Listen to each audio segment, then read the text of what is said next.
Halo Pak Afnan dan teman-teman semuanya, kami dari kelompok HG7 akan mempresentasikan hasil diskusi perihal mahasiswa saat pandemi. Kelompok anggotanya terdiri dari Haula Salsabila Rahmi, Yehu Franz Eni Satya Reksa, Marcella Wijaya, dan saya sendiri, Ismira Rizka, selaku moderator.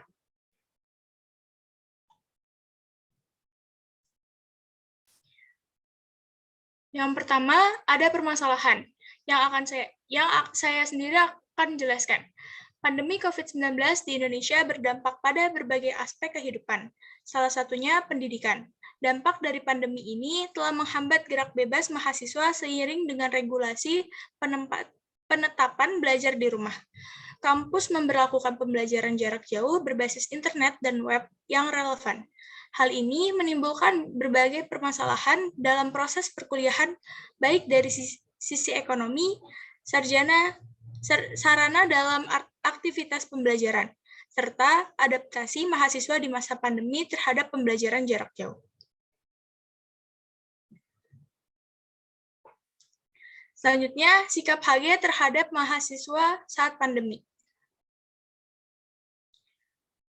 Hak asasi manusia akan dibacakan oleh Marcella Wijaya. Terima kasih kepada moderator Ismira Rizka atas kesempatan waktunya untuk saya membacakan tentang hak asasi manusia. Pandemi memberikan beberapa dampak pada kesehatan, pendidikan, maupun ekonomi. Perlindungan kesehatan merupakan hal yang paling utama karena Komnas HAM menegaskan bahwa perlindungan kesehatan menjadi hak semua orang dan pemerintah harus memastikan tidak ada diskriminasi dalam memberikan akses layanan kesehatan kepada setiap orang. Dampak lain di pandemi ini tentunya telah menghambat di sektor pendidikan yang dimana keluar surat edaran Mendikbud nomor 3 tahun 2020 tentang pencegahan COVID-19 pada satuan pendidikan dan nomor 36962 /MPKA/HK/2020 yang mengharuskan mahasiswa melakukan kegiatan pembelajaran online di rumah. Walaupun kegiatan pembelajaran online mahasiswa harus dapat menjalankan peran sebagai mahasiswa, ada banyak hal di kehidupan masyarakat yang dapat dibantu oleh peranan mahasiswa, seperti mahasiswa dapat memanfaatkan media sosial untuk membuat gerakan bersama mahasiswa untuk pencegahan penyebaran COVID-19. Mahasiswa dapat mengajak masyarakat melalui media online untuk mematuhi protokol kesehatan dan menjaga jarak fisik, serta dapat menggalang donasi yang ditunjukkan kepada yang membutuhkan di tengah pandemi. Sekian dari presentasi dari saya kembalikan ke moderator. Oke, terima kasih Marcella atas pemaparan materinya. Selanjutnya, berbangsa dan bernegara yang akan disampaikan oleh Eni. Kepada Eni dipersilakan. Baik, terima kasih Ismi atas kesempatannya. Jadi kali ini saya akan menjelaskan mahasiswa saat pandemi dikaitkan dengan berbangsa dan bernegara. Jadi terkait mahasiswa saat pandemi yang dihubungkan dengan materi berbangsa dan bernegara, pandemi COVID-19 ini mempengaruhi banyak faktor dari kehidupan kita. Salah satunya adalah pendidikan. Aspek pendidikan menjadi kacau di tengah adanya pandemi ini. Dampak dari pandemi ini membuat seluruh pelajar diharuskan untuk melakukan kegiatan pembelajaran secara daring di rumah masing-masing. Mahasiswa seharusnya memiliki rasa nasionalisme tinggi, seharusnya tidak melupakan tujuan berbangsa dan bernegara. Dengan berpegang pada dasar negara yaitu Pancasila, mahasiswa harus menerapkan nilai-nilai tersebut dalam kehidupan kita maupun dalam masa pandemi ini. Nanti aturan pemerintah terkait penanganan COVID-19 adalah salah satu tindakan nyata yang bisa dilakukan. Bukannya malah menyalahkan pemerintah atau bertindak sesuka hati. Dalam dunia pendidikan, mahasiswa juga harus tetap aktif dan berpikir secara kreatif serta inovatif, selayaknya saat sebelum pandemi atau pembelajaran luring. Selanjutnya saya kembalikan kepada moderator. Oke, terima kasih atas pemaparannya. Selanjutnya, hak mahasiswa yang akan disampaikan oleh Ella. Kepada Ella, Kepada Ella dipersilakan. Baik, terima kasih Ismi. Saya akan menjelaskan materi terkait hak mahasiswa saat pandemi yang dikaitkan dengan hak mahasiswa. Menurut pasal 109 dan Peraturan Pemerintah Nomor 60 Tahun 1999, mahasiswa mempunyai hak sebagai berikut. Yang pertama, menggunakan kebebasan akademik secara bertanggung jawab untuk menuntut dan mengkaji ilmu sesuai dengan norma dan susila yang berlaku dalam lingkungan akademik. 2. Memperoleh pengajaran sebaik-baiknya dan layanan bidang akademika sesuai dengan minat, bakat, kegemaran, dan kemampuan. Yang ketiga, memanfaatkan fasilitas perguruan tinggi dalam rangka kelancaran proses belajar. Dan yang terakhir yaitu mendapatkan bimbingan dari dosen yang bertanggung jawab atas program studi yang diikutinya dalam penyelesaian studinya. Boleh di next. Jadi, pandemi COVID-19 menyebabkan terhambatnya mahasiswa dalam proses pembelajaran. Selain itu, mahasiswa memiliki hak-hak yang harus dipenuhi untuk kelancaran proses perkuliahan. Namun, dengan adanya pandemi COVID-19, hak-hak mahasiswa tidak terpenuhi secara optimal. Hal ini tentu akan menimbulkan masalah-masalah dalam proses perkuliahan.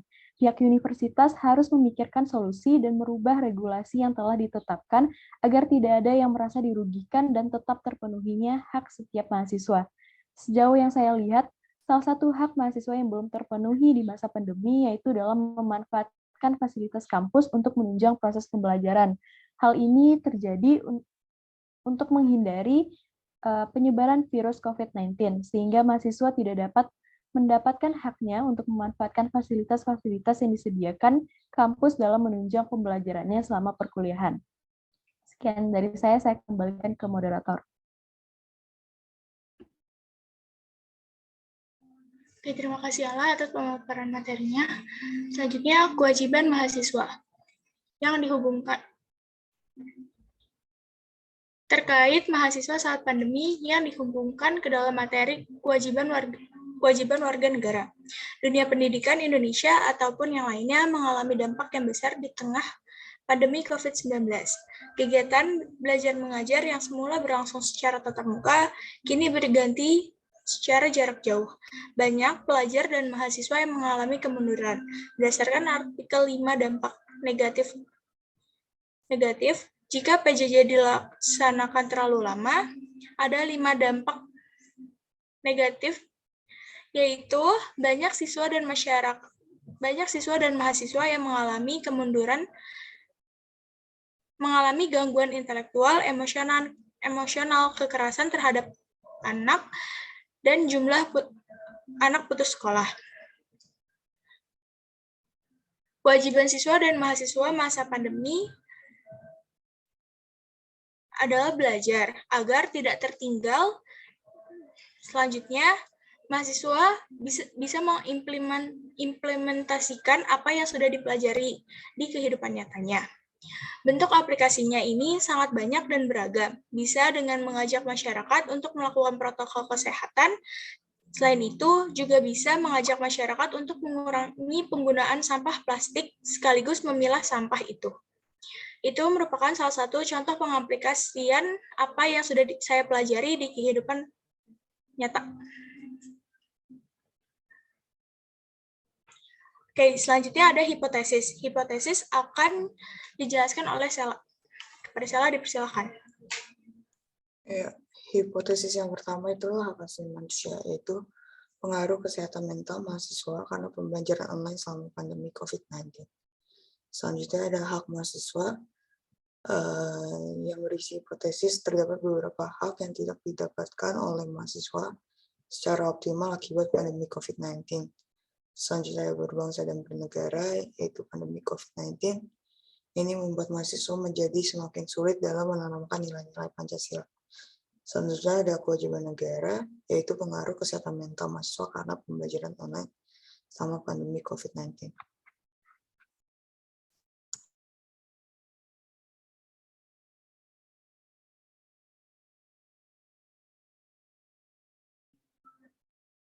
Oke, terima kasih Sela atas pemaparan materinya. Selanjutnya ada solusi yang akan disampaikan oleh Ella. Pak Della, dipersilakan. Baik, solusi untuk permasalahan mahasiswa saat pandemi yang pertama yaitu hybrid learning, yaitu setiap mahasiswa pastinya memiliki hak untuk memperoleh materi secara maksimal, sehingga perlu diadakan kuliah secara hybrid atau gabungan antara daring dan luring. Yang kedua yaitu time management. Time management sangat diperlukan mahasiswa dilihat dari jadwal kuliah yang sangat padat tiap harinya, sehingga manajemen waktu untuk belajar, bermain, dan istirahat perlu diperhatikan agar kesehatan fisik dan mental mahasiswa tetap terjaga. Dan yang ketiga yaitu care to each other. Pandemi ini mengakibatkan banyak orang berubah menjadi lebih individualis. Sebagai mahasiswa, kita harus peduli terhadap sesama yang mungkin kurang mampu beradaptasi dalam pembelajaran. Contohnya adalah diadakan kelompok belajar agar mahasiswa yang kesulitan dalam memahami materi bisa lebih mengerti. Saya kembalikan ke moderator.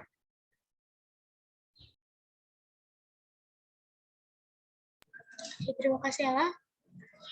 Sikap HG terhadap solusi yang akan saya jelaskan.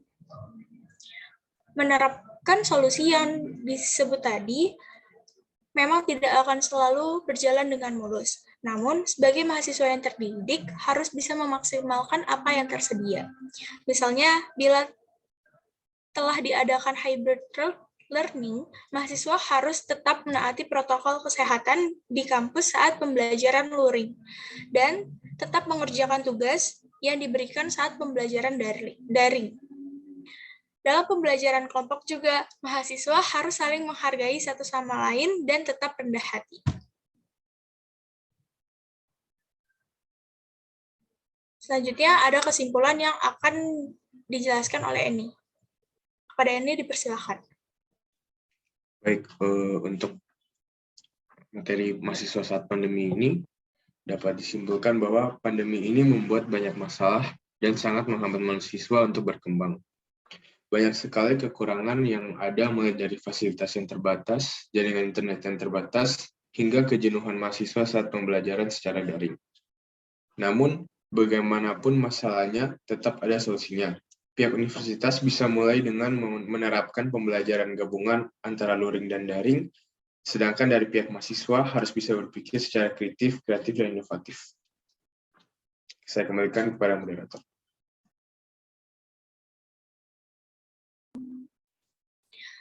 Oke, sekian presentasi dari kelompok HG7. Kurang lebihnya mohon maaf. Terima kasih semuanya yang telah menyaksikan.